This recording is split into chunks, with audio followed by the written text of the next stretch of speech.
Então vamos ver qual o conceito que nós já vimos, né? No dia 12 de Nissan, nós vimos que não existe liberdade na ignorância, tá? Então, Pessa, primeiro mês espiritual, a primeira lua, que marca o primeiro dia do primeiro mês do primeiro ano. Ze Levaná. Então, o Midrash vai nos dizer que uma mão, literalmente uma mão aparece para Moshe Rabbeinu e aponta para a lua e diz: essa é a primeira lua do primeiro dia, do primeiro mês, do primeiro ano da história de Bnei Israel, tá? Então, Bnei Israel não existia ainda, tá? Não existia como nação. Existiam como tribos, eram 12 tribos, mas ainda não era uma nação. Essa nação só aparece amalgamada pela lei da Torá. Então, é importante nós entendermos isso. Então, qual é a primeira missão, qual a primeira missão que Bnei Israel recebe? Combater a ignorância, tá? Então, para nós, cabalistas, o nosso faraó é a nossa ignorância, tá? Baruch Hashem por isso. Então, não existe liberdade na ignorância. Nós temos, então, uma semana para explorar de forma adequada o combate à nossa própria ignorância. Então, nós vimos o quê? Pessa festeja a liberdade pelo estudo da história, tá? Então, como é que os judeus estabeleceram, né, os israelitas estabeleceram esse conceito de combater a ignorância?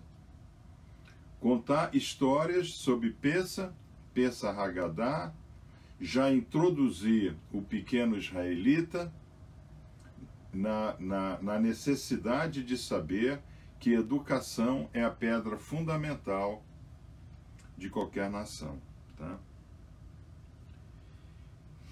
Dessa forma, já começando a contar, né? Já começando a contar a história pela Haggadah, a gente já começa a ensinar os nossos filhos desde pequenos. Então, dessa forma, nós nos libertamos dessa ignorância que é o nosso faraó e vamos na direção da sabedoria da Torá, que nos liberta dessa ignorância, tá? Então isso nós vimos, tá? Então nós vamos começar hoje estudando 3 textos. Aliás, nós vamos estudar vários textos, né?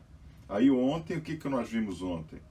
Ontem nós vimos, eu já vou recordar o que a gente viu ontem, tá?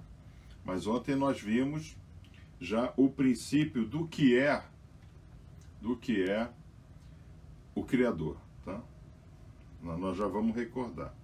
Mas vamos ver, eu separei aqui, eu estou usando a Bíblia Thompson, tá? Por que eu separei a Bíblia Thompson? E muito embora a gente esteja com a King James na mesa. Porque sempre me perguntam, né, qual a Bíblia, né, que o Rabi gosta, né? É claro que como maçom, como venerável, eu não posso dizer outro nome a não ser The King James Bible, né? Porque nós, maçons, estruturamos a primeira Bíblia do planeta. Então, no centro do nosso templo, no centro da nossa loja, reside uma Bíblia King James, tá? Então, nós nos aproximamos do Eterno pela Bíblia King James. Mas a Bíblia King James, ela não tem o poder de estudo da Bíblia Thompson. A Thompson é essa aqui, ó. Está aqui aberta na mesa, tá? E eu vou mostrar para vocês. O primeiro texto que marca Pessa está em Jeremias 2,19, que diz aqui: a tua malícia te castigará, as tuas apostasias te repreenderão. Sabe, pois, e vê como é, mais amarga deixares o Senhor, o teu Deus, e não teres temor de mim, diz o Senhor, Deus dos exércitos. Então isso é que está marcando, esse é o texto que marca Pêssar desse ano, tá? Jeremias 2,19, o coronavírus, né? O coronavírus.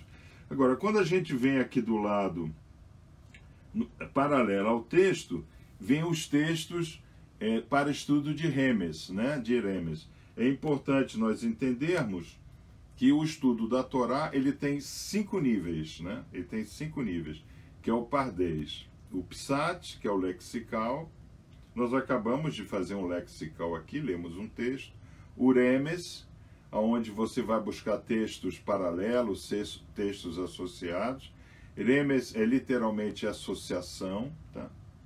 Depois nós vamos ter o Drash, que é extrair das palavras um conhecimento, tá?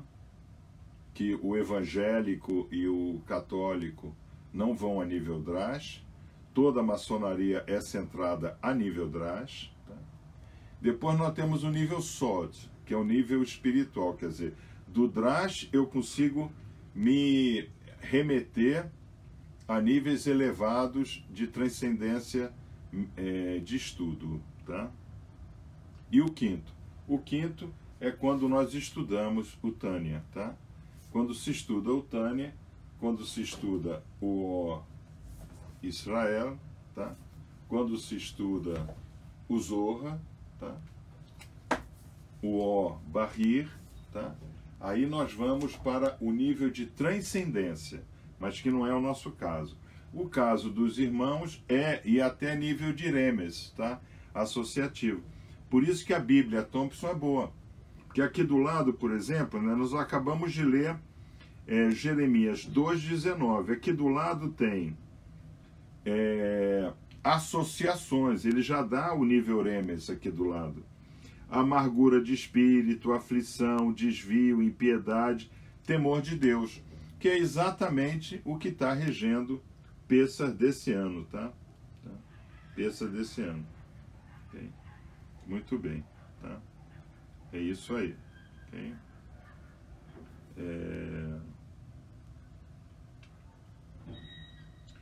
Então, nós lemos Jeremias 2,19 e vimos esses textos. Agora nós vamos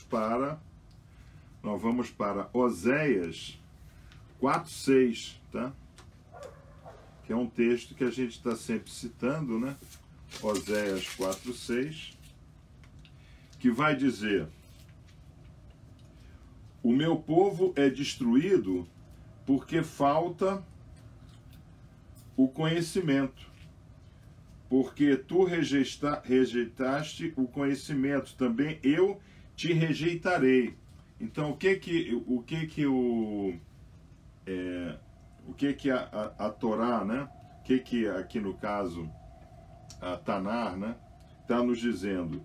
Está nos dizendo que todo aquele que rejeita andar na direção do conhecimento de Hashem, do sagrado, ele será rejeitado pelo sagrado, tá? Eu rejeitarei como sacerdote, visto que te esquecestes da lei do teu Deus. Ou seja, todo aquele que esquece da Torá durante a vida, vive como se não tivesse uma Torá. Os cristãos vivem como se não houvesse uma Torá, né?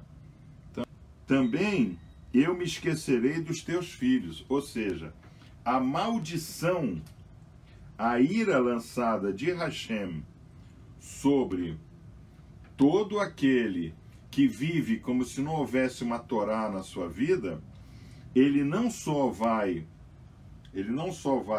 rejeitar, como ele também irá esquecer dos próprios filhos, tá? Então isso está associado a Shemot 20, né? Eu visitarei a iniquidade dos pais nos filhos até a 3ª e 4ª geração. Então isso também está em Pêssar desse ano. O coronavírus também é isso, tá? Porque o que nós vimos? Nós vimos que a sentença foi dada Parad Mevos, né? pavor da morte. E esse essa sentença foi dada por causa da imoralidade, do Lashon Hará e da materialidade, né? Nós vimos que a sentença foi dada por esses 3 itens, segundo a Guemará. Então, o que ocorre? Não foi o filho que praticou. Tem criança morrendo de coronavírus também. Tem jovens que estão sofrendo com coronavírus, né? Mas quem é que praticou? Pode ter sido o bisavô, o avô ou os pais, que é a 3ª geração, vai até o bisavô, tá? E aí é interessante nós vermos, né, a quantidade de texto que é colocado, tá, para esse texto de 4:6, né?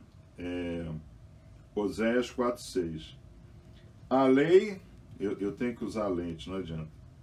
A lei desprezada, que também tem uma referência em Amós 2:4. Ignorância espiritual, perversos, esquecimento, pecado, rejeição, humilhação, glória do homem e prosperidade. Não, glória do homem e prosperidade não, isso já é outro item. A lei desprezada, Amós 2:4, ignorância, perversos, esquecimento, pecado e rejeição. Tudo que está dentro de Pêssar 5780. E aqui do lado, ele bota um número, né? Onde você vai em um guia de números que tem aqui, né? Harmonias Bíblicas e Estudos Ilustrados. Tá? Você vem aqui atrás, consulta o número, tá? Só pegar um número para vocês, por exemplo. 683. Vamos ver o que é o 683. A gente vem aqui, ó, no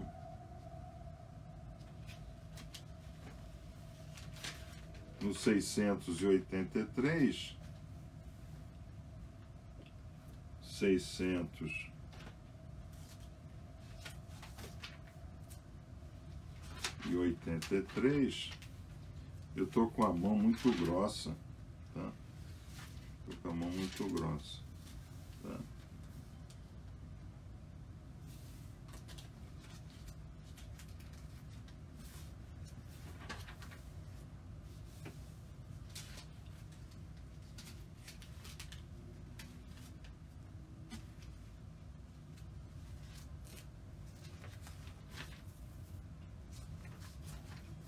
Não sou eu também que estou com a mão grossa, né? Porque também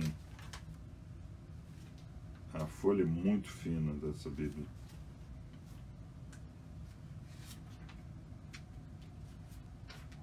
(600) 1496, 600, pô, eu tenho que usar lente. A letrinha dessa Bíblia também é muito pequena, tá? 683, né, que eu vi. 619. 619, né, que a gente viu. 683, né? 600.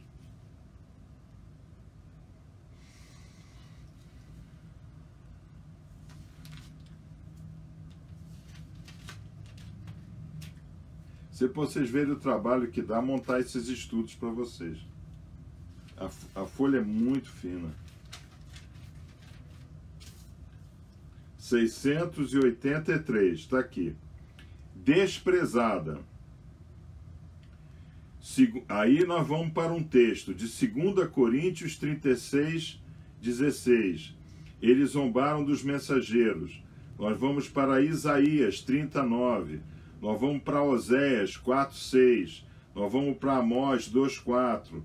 Nós vamos para Marcos 7:9. Entenderam?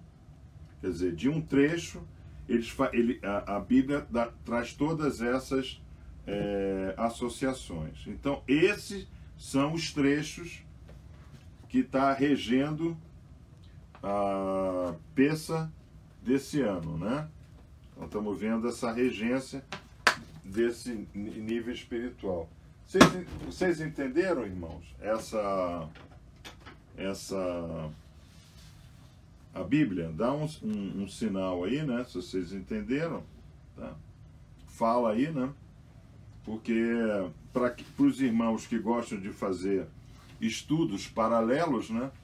É importante, tá? Então agora vamos recordar o que nós vimos ontem. Eu separei 5 pensamentos que nós vimos ontem. Primeiro, muitos creem que a maneira de se aproximar de Deus é por meio da autoelevação espiritual, na tentativa de transcender o físico e o mundano. Essa crença provém de uma concepção terrivelmente errada, de que o Eterno é um ser espiritual. O Eterno não é um ser. O Eterno criou todos os seres, tá? Então daqui é que vem toda a falsidade ideológica cristã. Pai, Filho e Espírito Santo. Jesus estava com Deus quando ele veio criar as coisas. Isso é uma aberração bíblica, né? Isso é uma aberração bíblica. Tá? Okay? Então, isso nós vimos ontem. O segundo trecho que eu separei do que nós estudamos ontem: atribuir ao Eterno qualidades espirituais é uma blasfêmia, comparável a acreditar que ele é físico. O Todo-Poderoso não é físico nem espiritual. Ele é exaltado acima de tudo. Comparada à sua infinita grandeza, mesmo a mais elevada espiritualidade é tão insignificante quanto a mais baixa corporalidade. Tá? Então aquilo que se faz porque o sagrado é santo e que não tem nada mais santo do que ele, realmente não tem nada além dele. Isso é outra coisa. Por quê? Porque os padres, né, vamos assim dizer, né, os cristãos do primeiro século, eles pegaram a frase en od midavo, não há nada além dele, e disseram, bom, se não há nada além dele, ele está aqui, né? Não tem nada além dele, né? Só que além dele é infinito, ele está no infinito, ele não é mensurável. O terceiro trecho que nós vimos ontem: Deus é indefinível e incognoscível. O homem finito não pode nem sequer começar a compreender sua essência. Nós não temos que entender a essência do Eterno. Nós temos que nos colocar à disposição de a Ele servir. Tá? É como se o indivíduo trabalhasse em uma empresa e ficasse vendo no Serasa se o patrão está com o nome apontado, e indo no cartório para levantar certidões do patrão, ficasse, né? Nós não podemos fazer isso com Deus. Nós não podemos sequer pensar em sondá-lo. Tá? Acerca, o quarto item que eu separei foi Rabi o Zalman de Gilead, né, que é o autor do Tânia, né?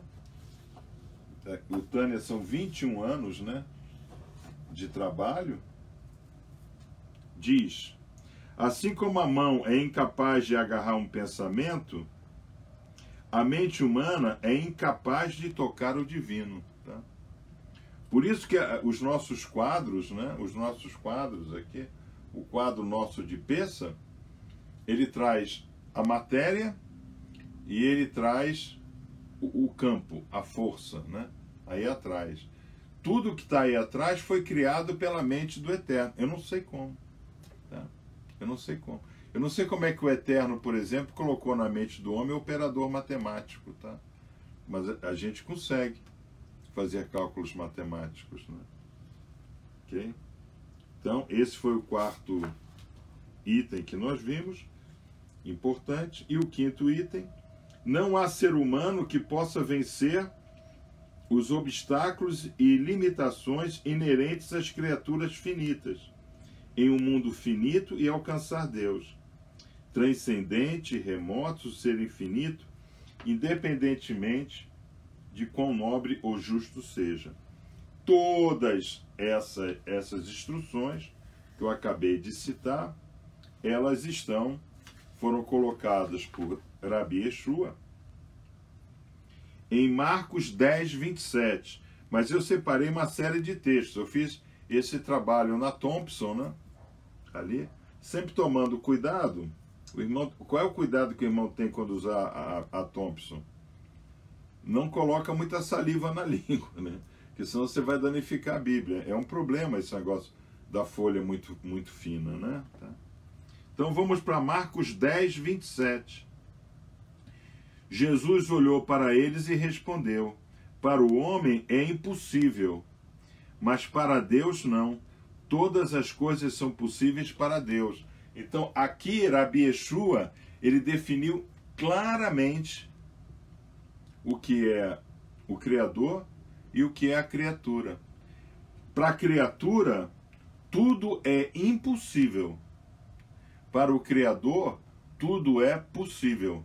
Então, nós estamos caminhando em direção ao Sinai para receber a Torá. Nós vamos terminar o estudo hoje. Só o Eterno é capaz daquela manifestação. Um homem é incapaz de fazer. Aí eu também separei Atos dos Apóstolos, né? Capítulo 2, versículos 23 e 24.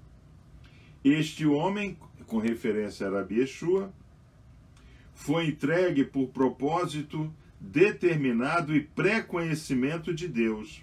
E vocês, com a ajuda de homens perversos, o mataram, pregando-o na cruz. Mas Deus o ressuscitou dos mortos, rompendo os laços da morte, porque era impossível que a morte o retivesse. Então, só Deus pode ressuscitar. Tá? Aí eu também coloquei Mateus 19, 26. Mateus 19, 26 é a síntese do estudo de ontem.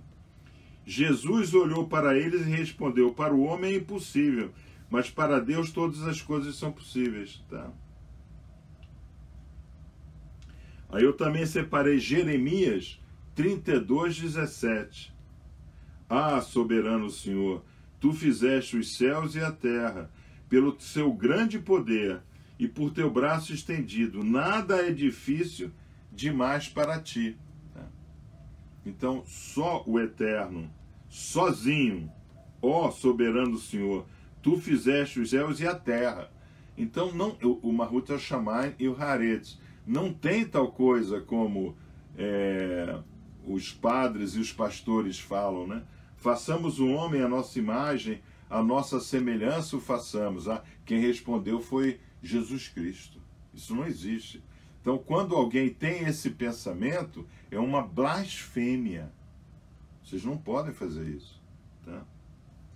Então, nós vamos para Jó 42, 2.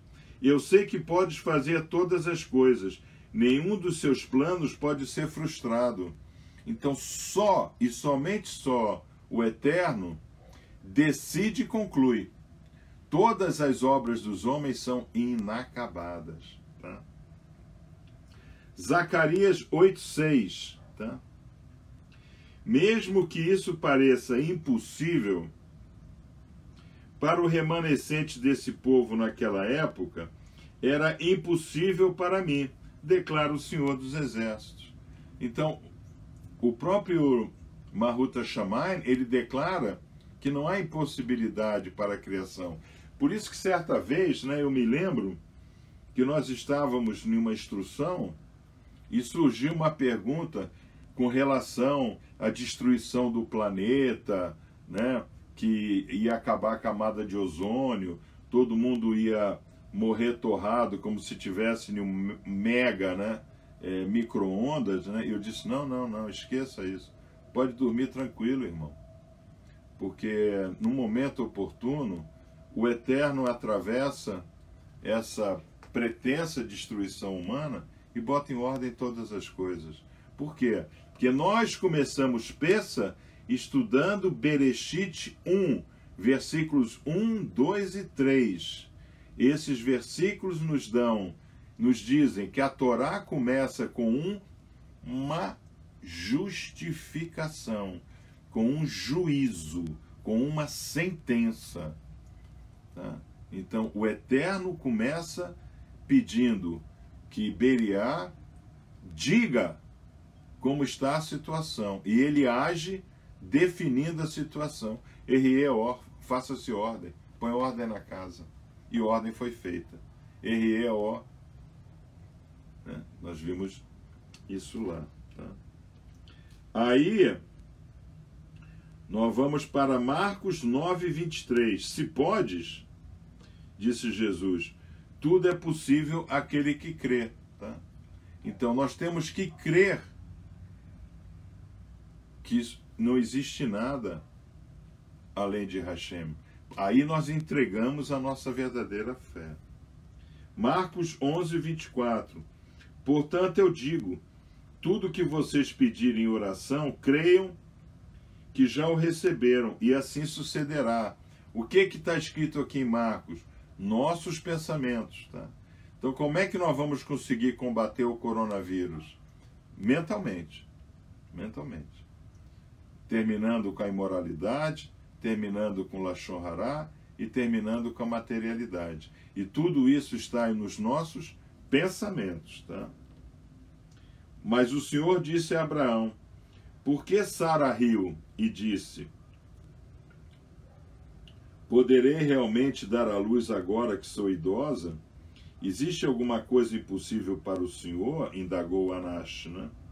Na primavera voltarei e Sara terá tido um filho. Está em Gênesis 18, 13 e 14. Então, esses textos, né, eles caracterizam que só para o Eterno alguma coisa é possível. Para nós, tudo é impossível. Só se torna possível para nós quando nós cremos que só o Eterno tem todas as possibilidades. Tá? Então, se ajoelhar na frente da cruz, fazer procissão para São Jorge, né?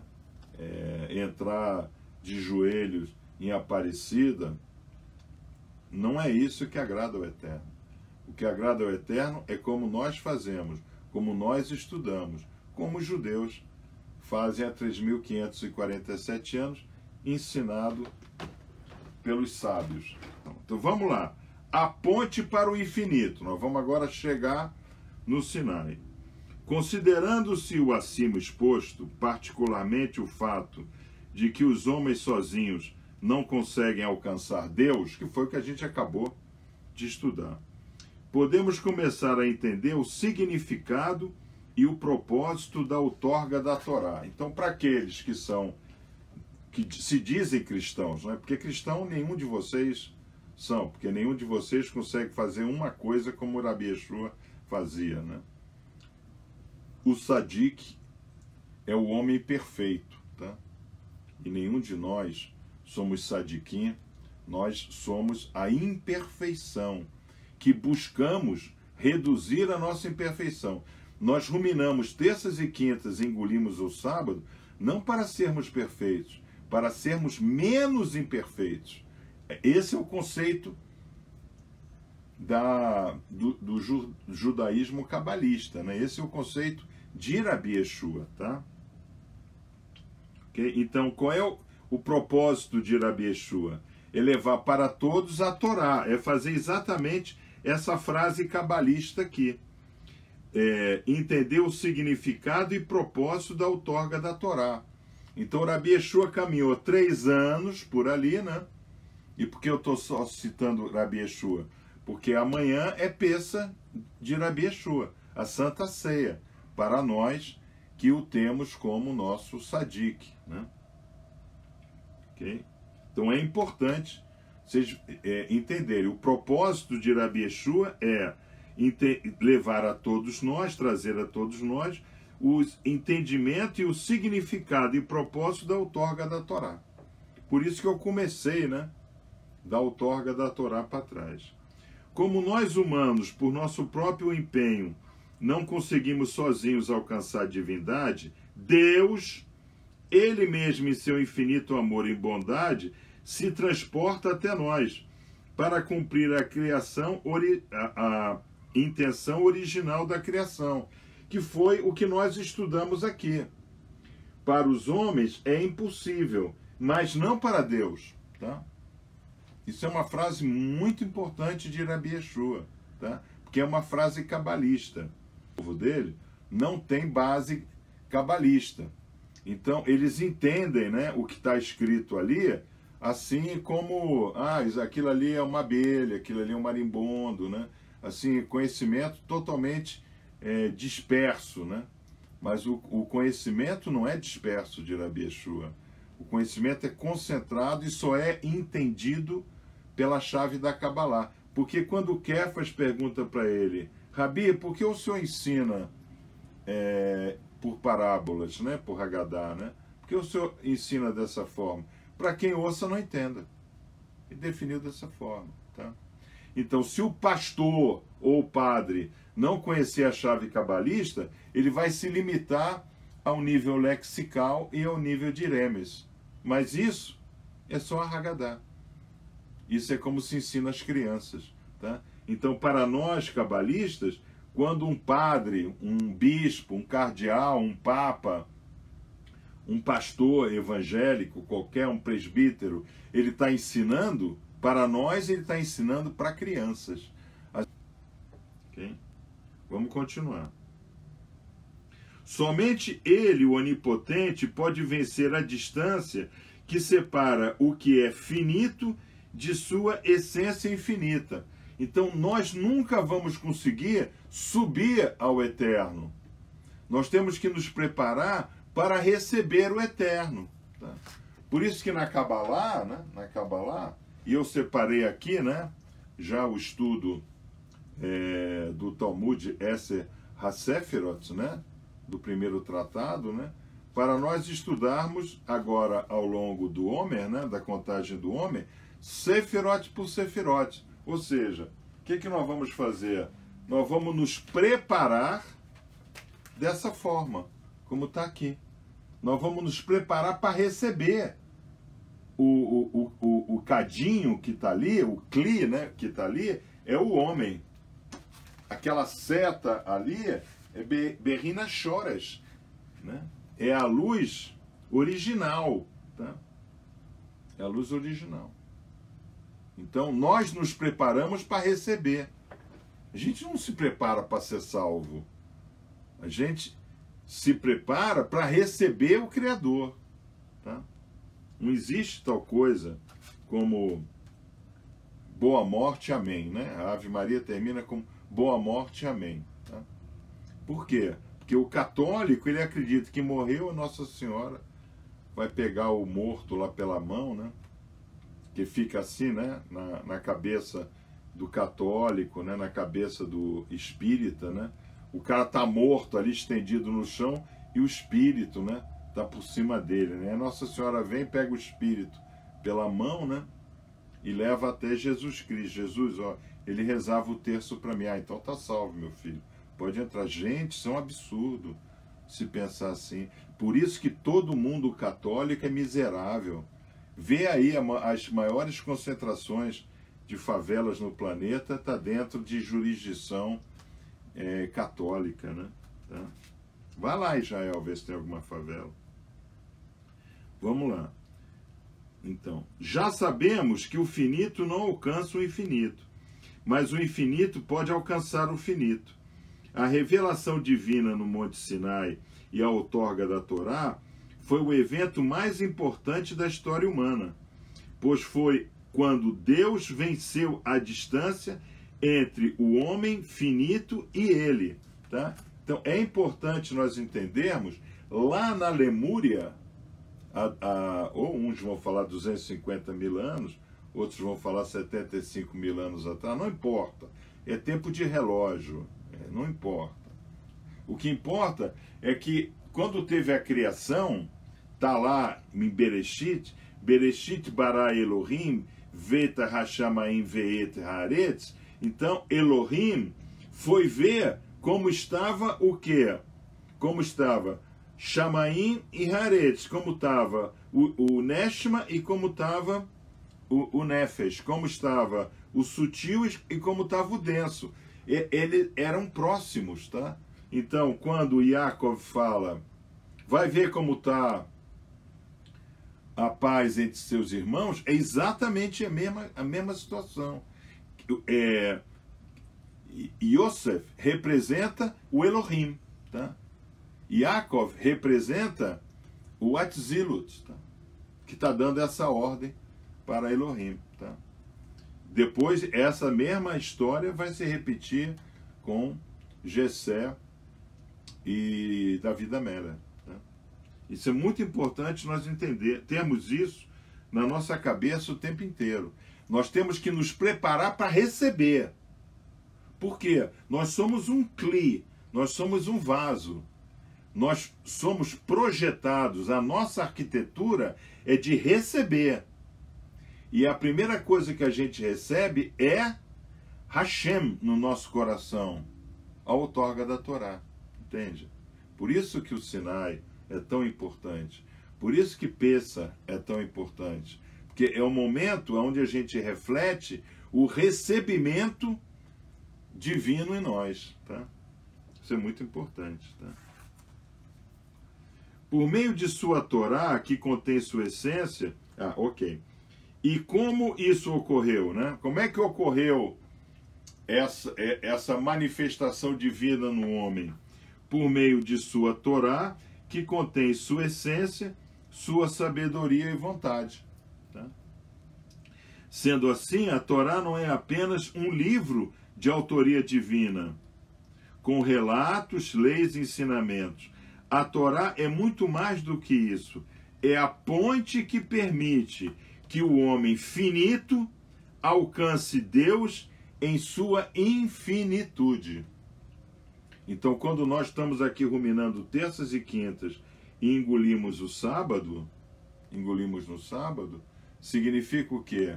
Que nós estamos alcançando a infinitude, tá? Deus em sua infinitude. A Torá é a interface que permite ao homem se aproximar de Deus e com ele se comunicar, porque revela a maneira para poder unir-se a Deus, ou seja, estudando sua sabedoria e cumprindo sua vontade. Peça, tá? Então, qual foi o primeiro estudo que nós fizemos de Peça? Focamos na educação, Rinur. Nós vimos, puxa, então a primeira palavra que rege Peça é Rinur, educação. E a segunda? Ra, né?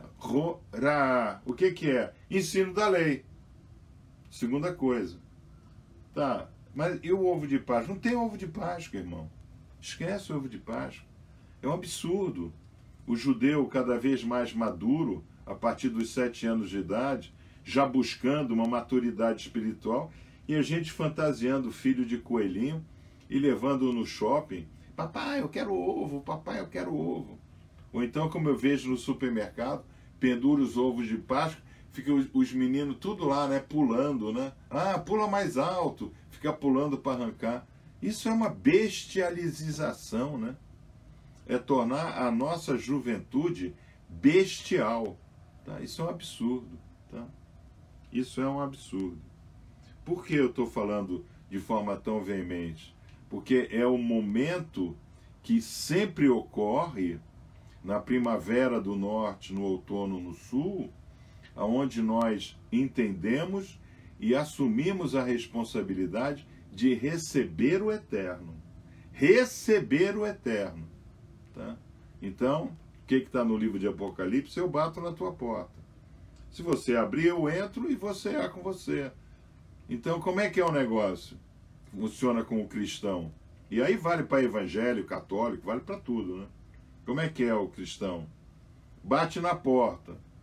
É o carteiro? Não. É o que? É o supermercado? É o Uber Eats? Veio trazer o ovo? Não. Então não tem ninguém em casa. Tá?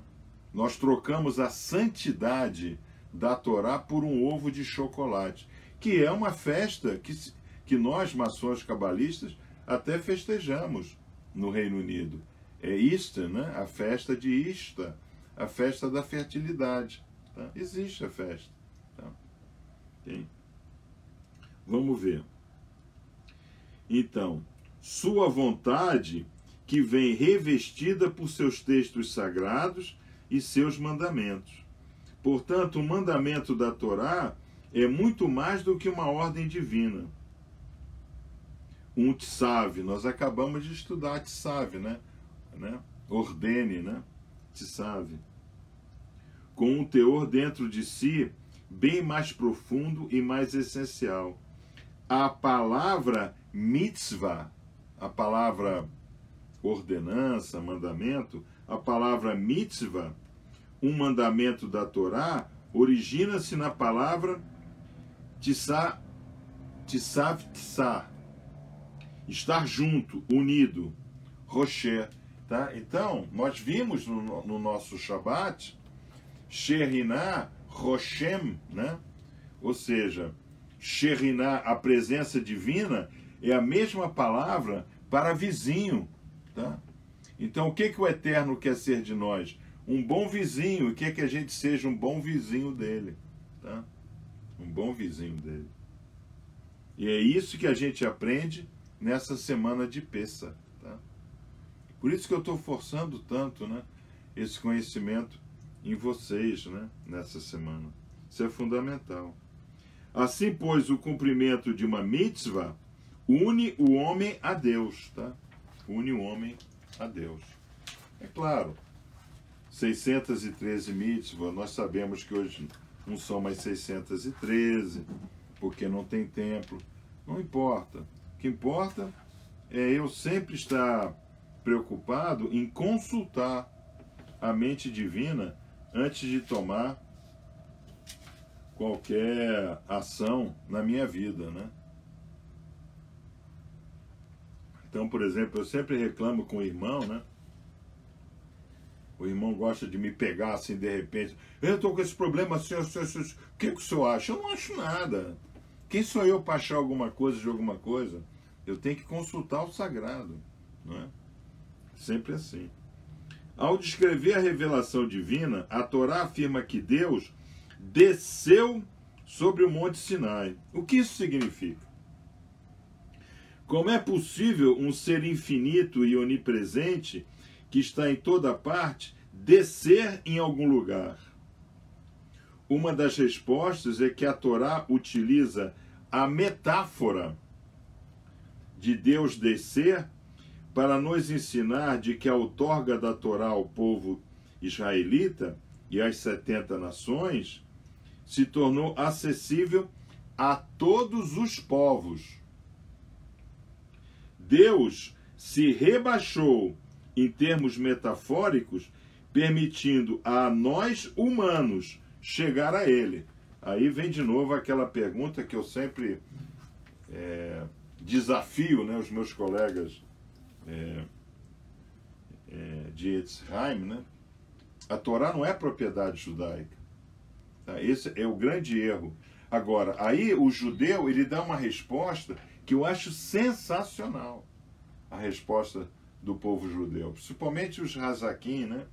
Os sábios mais velhos. Eles dizem não, mas no princípio não era assim.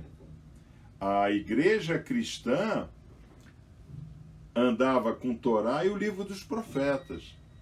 Tá? Nós até podemos ser acusados de estarmos fechados em Jerusalém, mas os galileus, né, que eles chamam os cristãos de galileus, né?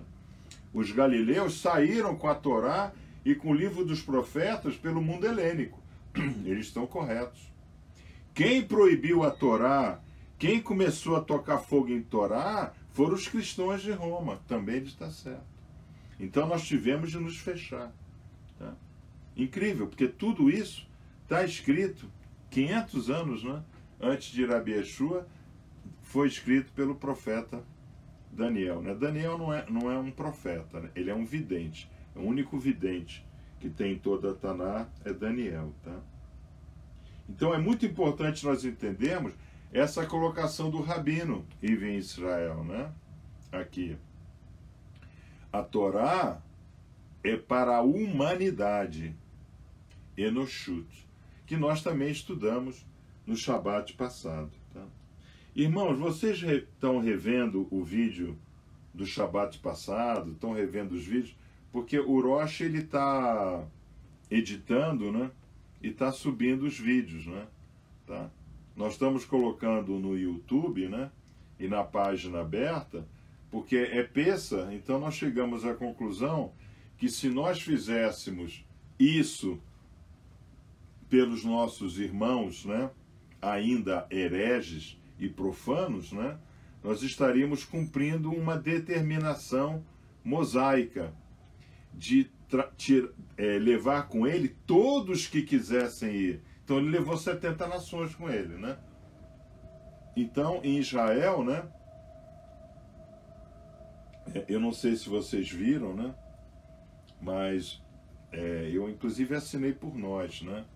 Assinei por nós, depois eu vou até fazer uma contribuição, né? O Seder, né? Agora de Pessa, eles irão colocar em praças públicas, irão colocar nas janelas das casas para aqueles que não têm condições de Pessa, né?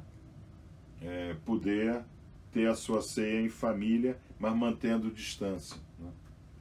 É um negócio legal. Nós estamos fazendo isso com as nossas instruções. Tá? Nós estamos dando oportunidade ainda que o herege cristão, que o profano espírita, né? Ele se aproxime da Sagrada Torá. E continue a ser espírita, continua a ser cristão. Ele só tem que entender corretamente o que ele faz, né? Ninguém pode chegar e dizer, ô Santa Maria, Mãe de Deus e da Igreja. Olha a blasfêmia, quando alguém diz que a Mãe de Jesus Cristo é Mãe de Deus e da Igreja. Isso é um absurdo, a gente não pode sair por aí falando. Isso é Lashon Hará também. Lashon Hará não é só a sogra falar mal da nora, não, como o Rabi Yeshua ele fala, né? Porque eu vim para colocar sogra contra nora e nora contra sogra. É o Lashon Hará, né? Eu vim para condenar o Lashon Hará. Isso é um Lashon Hará, tá? Não é porque o Papa fala que não deixa de ser Lashon Hará. Aliás, o Papa, esse Papa aí, fala mais Lashon Hará que eu acho que toda a história da igreja em 2000 anos juntos, né? A outorga da Torá no Sinai trouxe-nos ao nível de nossa inteligência humana, o caminho para alcançar Deus. Tá? Então tá aqui, ó. Aqui está toda a outorga da Torá atrás de mim. Em gráficos, porque o cabalista, ele é diagramático. O cabalista, ele traz dentro dele a hierografia. Né? A hierografia, que é a grafia sagrada. Tá? Ok? Então, vamos continuar.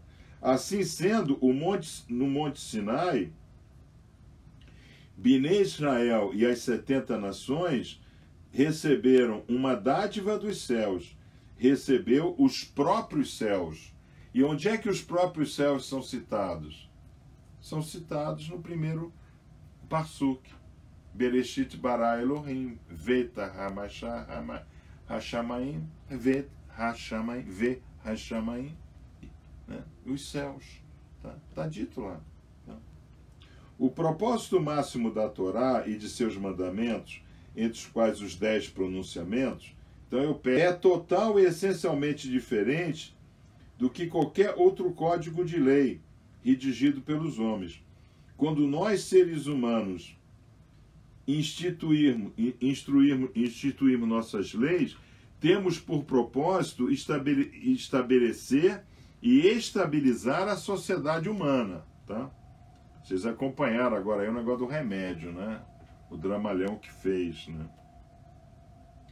As leis que elaboramos podem ser nobres, benéficas e voltadas para o futuro, mas não são motivadas, são motivadas por interesse de uma sociedade e limitada por nossa natureza e caráter essencial, que é receber só para mim, Nefesh Berramit, que está aqui, tá? Então, a lei do homem é Nefesh Berramit. a lei de Deus é Nefesh Elokit, é receber para doar. Vamos continuar. Tá? As leis dos homens não transcendem o reino humano. Tá? Então, a lei humana fica aqui embaixo, em Asiá, né? Fazemos lei e ficamos aqui. Mas tem a lei humana que está aqui em cima, o Yod-He. Tá? O Yod-He está aqui em cima. Mas a lei humana é só hate. Tá? Só hate. Você vê que aparece um pontinho aqui, né? Tá? Contrariamente às leis proclamadas por Deus no Monte Sinai, por mais mundanas que possam parecer, expressam a vontade e sabedoria divina. A adoção e o cumprimento dessas leis divinas são o portal para nos permitir chegar ao ser único e transcendental. Abençoado seja o seu nome. Então, se nós não estudamos a Torá, nós não chegamos ao sagrado que está aqui. Tá? Aqui está a Torá. Aqui está o sagrado. Então, qual é o ponto mais próximo do infinito transcendente que nós podemos chegar quando nós estudamos a Torá? E é muito interessante, irmão, porque todos esses livros que vocês estão vendo aqui, eles vêm da Torá. Só de 5 livros da Torá. Aliás, até menos 5 livros, menos do que 5 livros, né? Que a gente consegue colocar toda a Torá em 2 livros e meio. E tem, obviamente, os grandes sábios que colocam toda a Torá só nos 3 primeiros Parsukim de Bereshit, e tem sábios que colocam a Torá só em Deuteronômio, tá? Em Devarim. Então, para nós que temos Rabi Yeshua como nosso Sadik, ele era o Baal Hadevarim, ele era o mestre da palavra. Só que não é a palavra, é o livro Devarim. Porque o livro Devarim é uma síntese dos 40 anos do povo, né, da lei. Né? Devarim é a síntese da Torá. Né? E o próprio Moshe Rabbeinu, ele fala, né? Do meio do povo, o eterno, né? Hashem, Yod-He Vav-He, como está lá, né? Levantará um profeta como eu, a quem vocês devem ouvir. Aí depois a gente chega e Rabi Yeshua fala o quê? Moshe falou de mim. Tá? Então tudo isso está na Brit Hadashah. Tudo isso está escrito nos assim chamados evangelhos. Tá? Então nós não, só a Torá responde a Torá. Nós já estudamos isso. Tá? Não vamos ficar por aí inventando, porque Jesus, aí eu recebi a hóstia, ele me visitou, eu senti um frio, um calafrio, uma coisa diferente.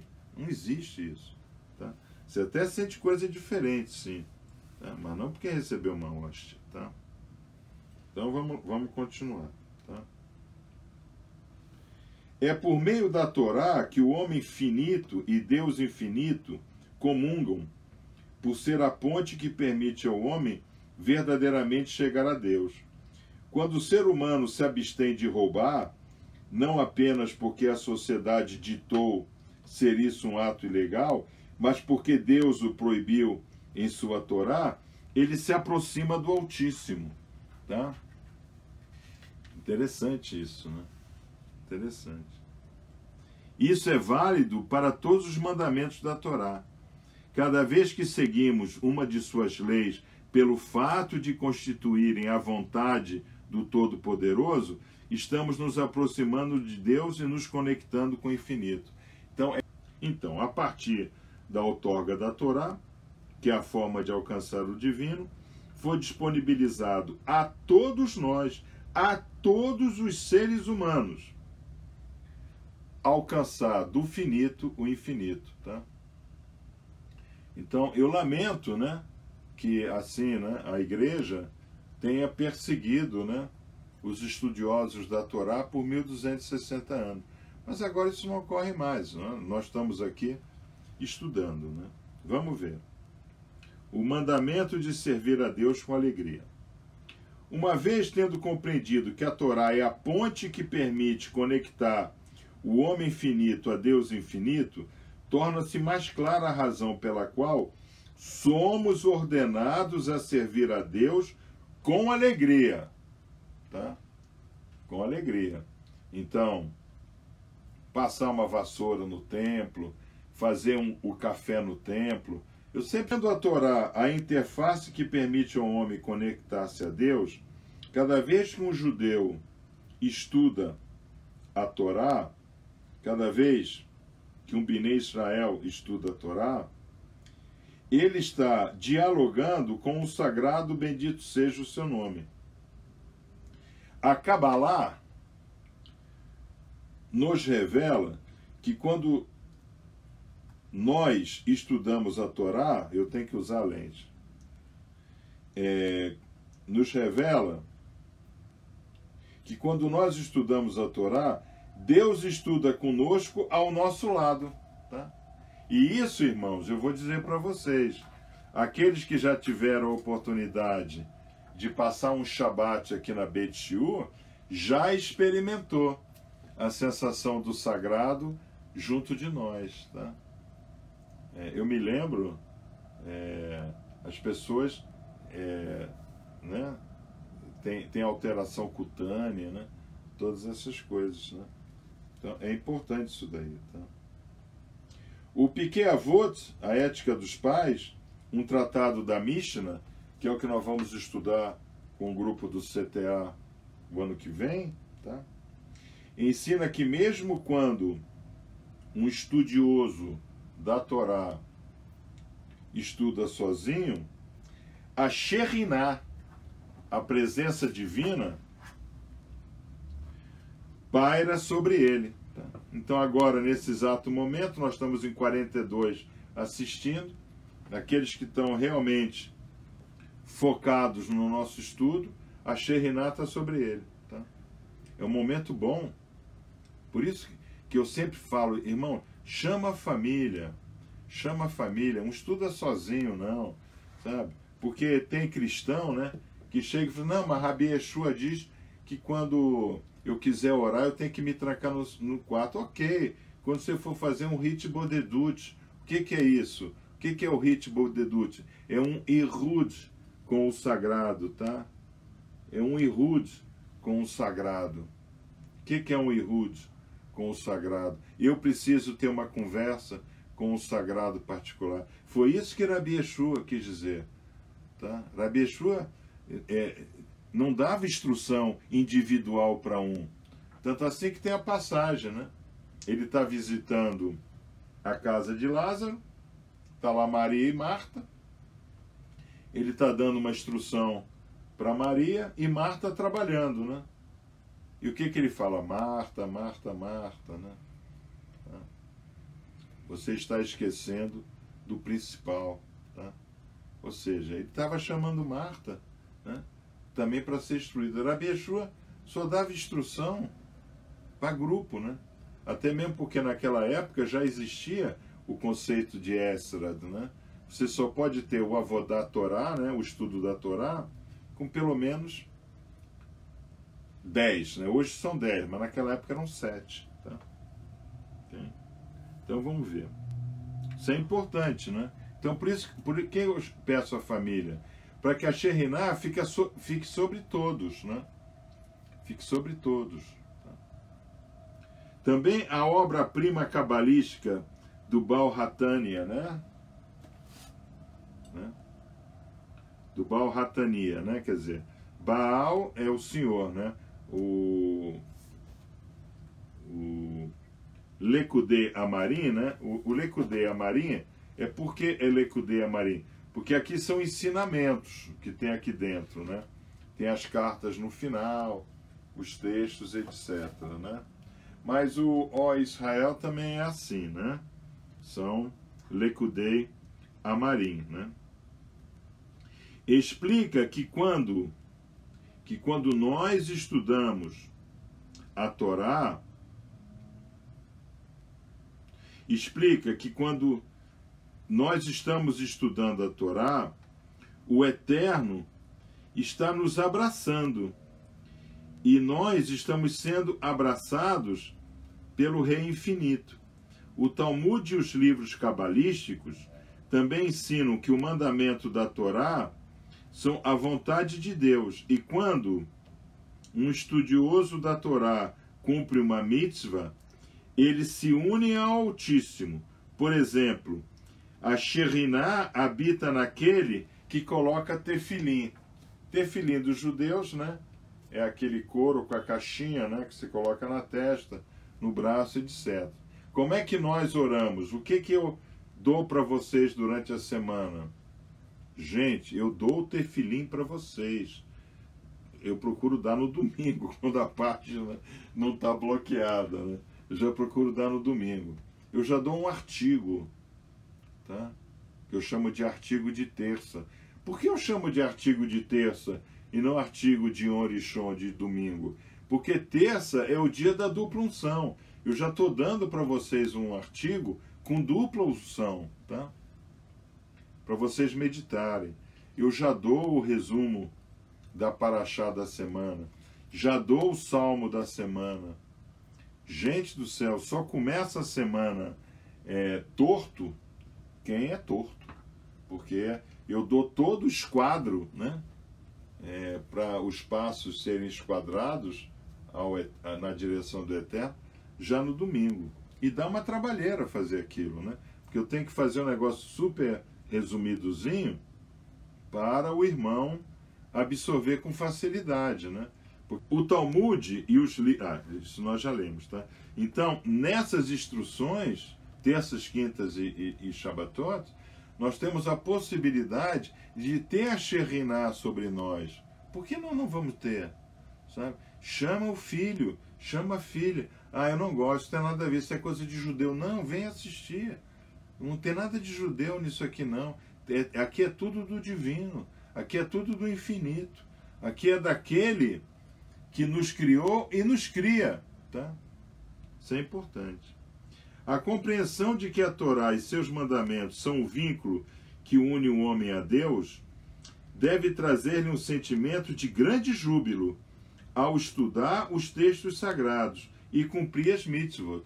Então, terças, quintas e Shabbatot tem que ser um dia muito feliz na nossa vida. Muito feliz. Tá? Nós temos que esperar ansiosamente por aquilo, sabe? Porque não é possível que um irmão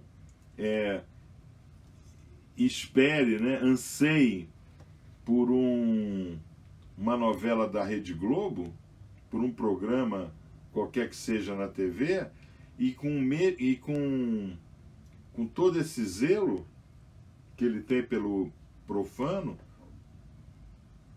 ele não espera por terças, quintas e Shabbatot, né?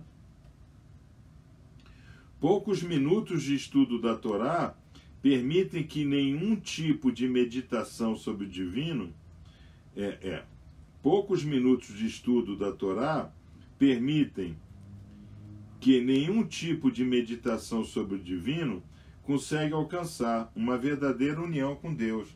Então, o irmão recebe toda semana na nossa página, né?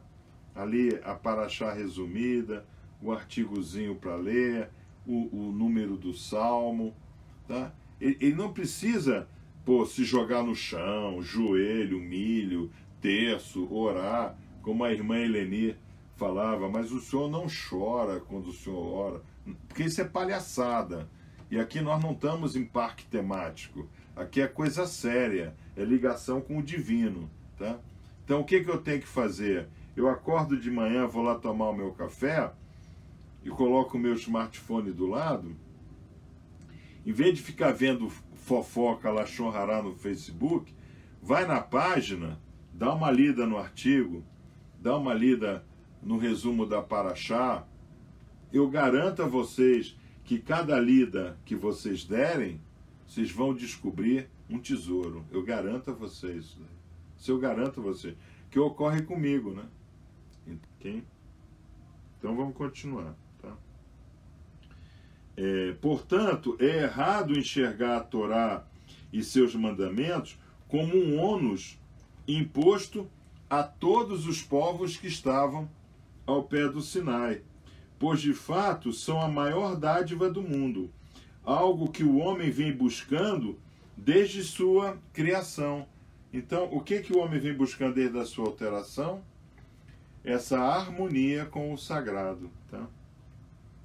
Quem não encontra júbilo na Torá demonstra não entender seu ponto primordial, sua essência e propósito, que é diferente do que muitos pensam. A Torá não visa civilizar o homem. Isso os seres humanos podem fazer sozinhos. Nem nos foi dada como uma espécie de teste divino para medir a nossa lealdade ou obediência. Em vez disso, a Torá é a maior expressão do amor de Deus por nós, suas criaturas. Então, a Torá não é propriedade de judeu. A Torá é a expressão do Criador com toda a humanidade, Enoshut. Tá? Isso é muito importante. Agora, por que os judeus se fecharam lá, trancaram a Torá, trancaram todos os segredos que estão na revelação divina no seu texto? Por quê? Porque a igreja perseguiu. Então, quem é que inventou o nome judeu, judaísmo? Judeu é coisa ruim, é raça ruim que matou Jesus. Os cristãos, não foram os judeus. Quem se separou não foi o judeu do cristão, foi o cristão que expurgou o judeu. Então isso é muito interessante, porque como o povo de Israel simboliza Hashem na terra, tá? O que nós dizemos? Nós dizemos que não foi o sagrado que se separou do homem lá no Gan Eden. Foi o homem no Gan Eden que se separou do sagrado. Então, quem é o homem no Gan Eden? O homem no Gan Eden O homem no Gan Eden são os cristãos, são os não israelitas, tá? E os israelitas continuaram no Gan Eden. E a gente joga pedra na Geni, tá? E eu garanto, isso eu garanto a vocês, quando a gente começa a estudar a Torá, como nós estudamos, quando nós desvendamos as chaves cabalistas, né? E nós vamos fazer esse trabalho, né? Agora ao longo do Homer, né? Eu vou procurar trazer para vocês, né? Tá? Esse é o livro, né? Tá? Do Ashlag. Tá? Eu vou procurar trazer para vocês da Kabbalah, né? Conceitos, né? Ao longo do Homer, né? Então nós temos aí 50 dias, né? Eu vou procurar terças, quintas e Shabbatot trazer sempre uma instrução da revelação mística da Kabbalah, no nível mais alto, né? Que a gente não estuda direto e reto, tá? Então vamos ver. A Torá não simplesmente veio dos céus. A Torá é o Hashamayim, é os céus, tá? E sua outorga a nós no Monte Sinai significou que os céus desceram à terra. Assim, sempre que a estudamos, emergimos dos confins do nosso mundo limitado e tocamos o infinito. Então, isso é o que nós alcançamos quando estudamos a Torá, né? A gente sai daqui e vem para cá. Então, tem aquela instrução da Torá que eu sempre dou para vocês, né? Keter é desejoso de Malhut, Malhut é desejoso de Keter. Só que de vez em quando tem que vir um salavanco, né? Porque o homem só pega no tranco, tá? Então, de vez em quando tem que vir um coronavírus, tem que vir uma peste bubônica, tem que vir uma peste negra, tem que vir um holocausto, porque os judeus também são julgados, tá? Tem que vir uma inquisição, tem que vir uma fuga da Holanda, tá? Então, são mishpat, né? São juízos que todos nós temos que passar. Mas eu garanto a vocês que nós, do Carral, que estudamos terças e quintas, engolimos no Shabbatot, e todos aqueles que estudam como nós estudamos, eles recebem assim um amortecimento, uma piedade adicional, que é exatamente a primeira Sefirot, né? E foi uma coisa... Então vamos continuar.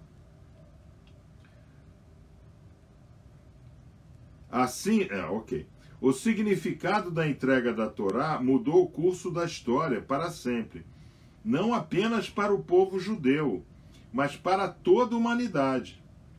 O mundo era antes desse acontecimento magno e passou a ser outro mundo totalmente diferente após a outorga.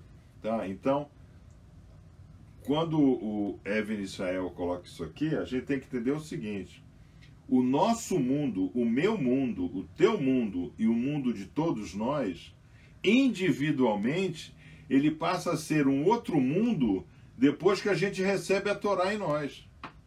Entende? Tá? Então, essa semana de estudo, quando nós chegarmos lá no sábado, no Shabat, porque domingo nós não vamos ter instrução, né? Para os irmãos se dedicarem só à família, recordarem as instruções, dar instrução para os seus filhos, né? E etc. Quando nós chegarmos lá no domingo, quando nós fecharmos o Shabat de Pessa, nós seremos outra pessoa. Nós teremos outra mentalidade, outro coração, outra mente, uma alma mais rica. Porque é uma semana que nós estamos em processo de Rinu. Nós estamos acendendo as velas, né? Acendendo as chamas da nossa Hanukkah. Tá? 9 acendimentos. 9 acendimentos. Tá, então vamos lá. A festa do recebimento da Torá, que é chamada de Shavuot, portanto, celebra o dia mais importante e grandioso na história humana. Então, qual é o dia mais importante e grandioso na história humana? É quando Moshe desce do Sinai com os pronunciamentos, com as 10 palavras. Que nós cabalistas sabemos que não são lápides, né? Tá? Na realidade eram 2 cubos de esmeralda, cubos que emitiam, né, radiação quântica, né? E as letras, as palavras, né, se manifestavam entre elas, tá? Por quê? Porque é dito que Moshe, ele leu para o povo tudo aquilo que ele recebeu das 6 da tarde à meia-noite. Então, era escuro. Moshe brilhava. Moshe estava totalmente em estado glorioso, né? O que apavorava o povo. Então, Aharon, né, colocou um véu sobre o seu rosto. E ele mostrava as tábuas. Como é que vai mostrar a tábua no escuro? Porque a tábua tinha luz. Eram as esmeraldas. Essas são as esmeraldas que estão dentro da Arca da Aliança. Tá? Ok? Porque Moshe primeiro desce com as esmeraldas, depois é feito o tabernáculo, a Arca da Aliança, a Menorá, né? O Mitzvah, todas essas coisas. Então, esses são os 2 cubos que estão lá dentro. Tá? Que, né? Até o Indiana Jones, né, tentou achar, né? Então vamos lá. O dia em que Deus infinito trouxe os céus até a terra. Esse é o dia mais importante da história humana. Tá? E se tornou disponível ao homem finito buscá-lo. Tá? Então nós temos como buscar o infinito. De que forma nós temos como buscar o infinito? Fazendo como nós fazemos. O que não é difícil. Sabe? Eu sempre comento com os irmãos isso daí, né? Pô, Hashem pede muito pouco, né? O que ele pede? Olha, respeita meus Shabbatot e honra pai e mãe. Gente, isso não é muito. Respeitar o Shabbatot. Agora, respeitar o Shabbatot não é ser adventista, não trabalhar no sábado. Não, no sábado nós vamos trabalhar muito mais. Porque nós vamos estudar a Torá, nós vamos nos dedicar ao sagrado, né? Nós vamos trabalhar muito mais. Shabat, né, a partir das 18 horas, normalmente sexta-feira, é o dia na semana que eu mais trabalho, né? Tá? Porque é instrução de ponta a ponta, né? Tá? Então, assim, irmãos, nós terminamos essa primeira parte do nosso Pessa. Então, irmãos, eu fico por aqui. Eu espero que vocês tenham se aprofundado mais um pouco nessa semana tão importante. Um Shalom Mevorah Haverim.